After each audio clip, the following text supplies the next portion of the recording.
Bonjour, je tiens à remercier la Fondation Tamkin pour l'invitation.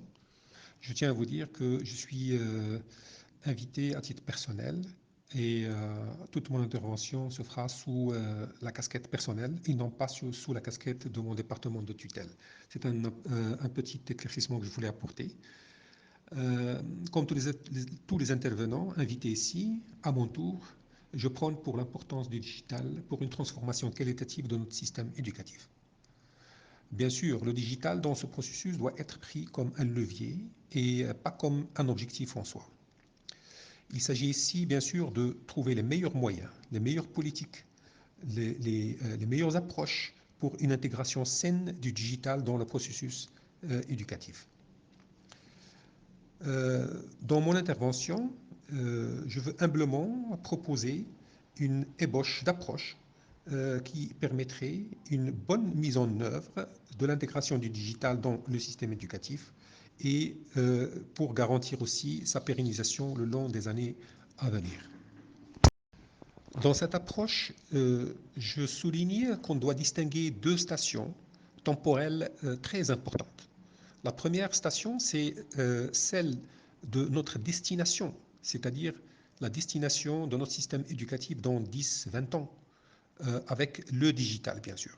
Donc, où veut-on aller? Que veut-on faire des lieux d'apprentissage? Que veut-on produire de tout cela? Donc, les objectifs doivent être clairs. Donc, la destination où on veut partir doit être claire. Tout cela se fait par rapport à un benchmark de ce que le monde et des évolutions que le monde aura. Certes, on n'a pas la certitude de tout cela, mais du moins, on a la certitude sur les compétences à développer pour nous adapter à de nouvelles situations technologiques du numérique ou autres. Donc, et des études foisonnent sur ces aspects ou concernant l'évolution du monde éducatif dans ce sens. Donc, cette destination, au moins, on doit avoir au moins une forme assez grossière, sinon assez développée pour pouvoir dire, voilà, voici notre destination, c'est là où on veut partir. Donc, avec l'intelligence artificielle, les blockchains, les big data, maintenant les métaverses, et donc tous ces aspects-là orientent un peu le développement de la technologie digitale, mais aussi avec le développement de nos écoles et de ce qu'ils peuvent produire comme compétences pour un peu faire face aux nouveaux challenges dans le monde. Voilà, cette première étape est très importante. La deuxième station, c'est celle de l'état actuel, c'est-à-dire l'existant. C'est-à-dire le Maroc a ses expériences, il a des succès, il a des échecs dans ce processus de digitalisation au niveau de l'éducation. Il a des défis à relever. Donc, un SWOT analysis s'impose, c'est-à-dire quels sont nos points forts, quelles sont les zones d'excellence, quels sont nos points faibles, quels sont les manques à couvrir. Voilà, tout cela est très important parce que connaissant la position actuelle de notre État au niveau digital, dans l'éducation, nous pourrons faire l'évolution saine vers la destination qu'on s'est fixée par rapport à ce processus. Euh, Bien sûr, encore une fois, c'est le benchmark, les bonnes pratiques qui sont développées par les pays développés, qui sont développées par les organisations internationales, vont nous servir de repère par rapport à ces deux étapes. Donc, même dans cette étape d'analyse de l'existant, où on étant par rapport à ces repères, c'est-à-dire il faut mesurer les écarts et voir un peu qu'est-ce qu'il y a, les manques ce qui sont les manques à développer, les manques à couvrir, bien sûr. L'étude de l'existant doit se faire selon trois axes de maturité. On appelle ça les courbes de maturité. Et cette maturité va concerner la maturité de l'infrastructure et de la connectivité dans l'éducation. Parce que aussi, ça va concerner la formation de base qu'a l'apprenant et l'enseignant et le corps qui supporte les aspects éducatifs, pédagogiques, etc. Donc, c'est très important de voir un peu où est le cursus par rapport à cette maturité. Est-ce qu'on est dans une phase, c'est-à-dire où tout le monde, c'est-à-dire l'ensemble des corps, l'ensemble des entités impliquées dans l'éducation sont au même niveau de maturité? Est-ce qu'il y a des gaps à remplir? Voilà. Donc, cette maturité est très importante à définir. L'autre maturité, c'est par rapport au contenu, aux méthodes pédagogiques adaptées au numérique. Où sommes-nous par rapport à tout cela? Est-ce que l'école marocaine, avec ses enseignants, avec sa gouvernance, etc., est en mesure de développer? Est-ce qu'il a développé des méthodes pédagogiques, du contenu, des méthodes d'enseignement? Voilà. Donc, cette maturité, il est important aussi à définir. L'autre maturité, c'est la maturité par rapport à l'impact. C'est-à-dire quel impact le système éducatif a sur le reste des secteurs, sur son environnement.